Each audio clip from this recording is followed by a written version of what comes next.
Quel que soit le type d'investisseur immobilier que tu vas rencontrer, n'oublie pas, pendant qu'il te montre ses succès, il a aussi des échecs. Et je voulais parler de cela avec toi parce que récemment, justement, j'ai commencé un projet, un gros projet sur lequel je voulais me lancer, mais j'ai essuyé plein d'échecs.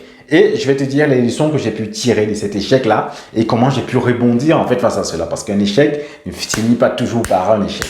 À tout de suite sur la chaîne Immo Diaspora. Bienvenue.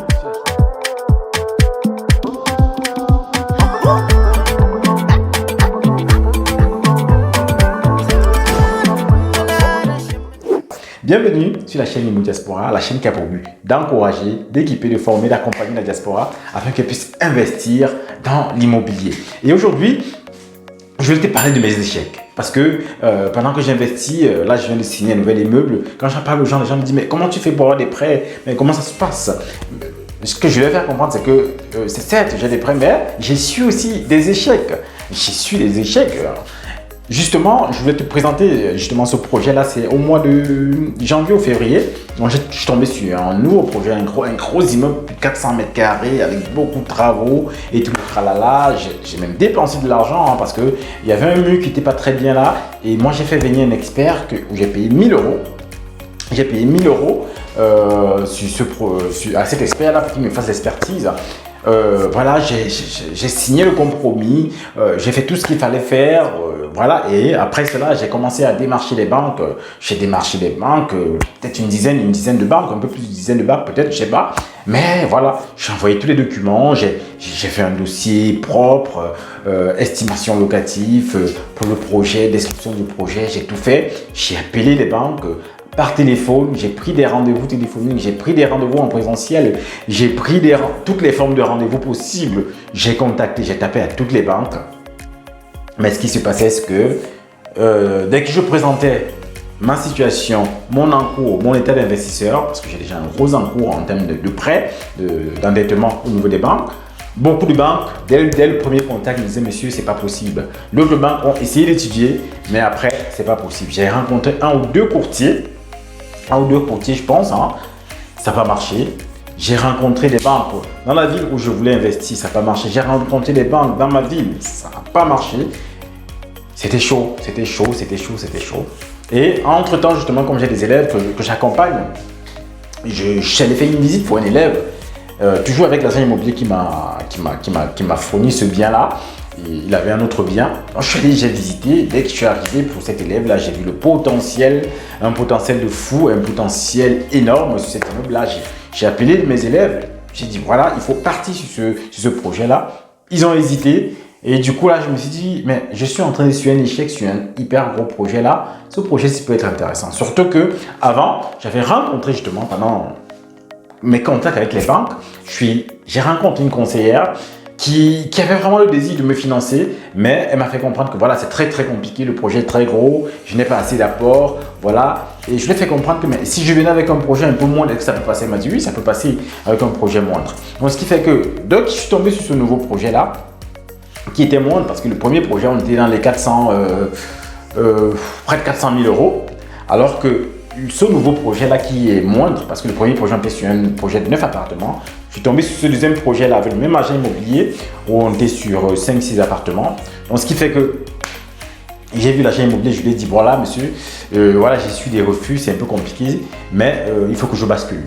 Que je quitte sur ce projet, ce gros projet de 9 appartements où j'ai déjà signé un compromis pour aller sur un projet moindre, de cet immeuble moindre. Il m'a dit ok, envoyez-moi les refus de prêt pour que je puisse voilà, annuler, faire les annulations auprès du notaire vu qu'on avait déjà enclenché tout ce qui était notaire et autres. Donc c'est comme ça que j'ai trouvé les refus de prêt. J'ai contacté une banque à qui j'avais même pas demandé le prêt. C'est une banque avec qui je travaille très bien, un conseiller que je connais bien. Je lui ai dit voici, je suis un projet, ça marche pas, je suis bloqué, j'ai besoin d'un refus de prêt. Il m'a fait le document que j'ai renvoyé. C'est comme ça que ce gros projet était annulé. Donc tu vois comme quoi on rencontre les échecs, mais dans ton parcours d'échecs, tu fais des rencontres de personnes.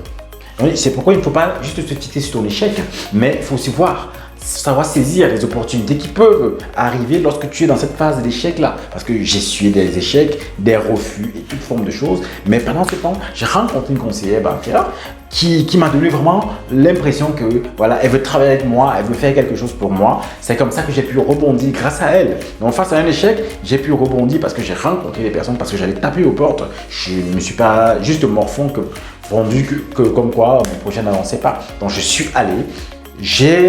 Pendant que j'ai changé avec cette conseillère, je lui ai fait savoir que est-ce qu'un projet moindre peut passer. Elle m'a dit oui. C'est comme ça que j'ai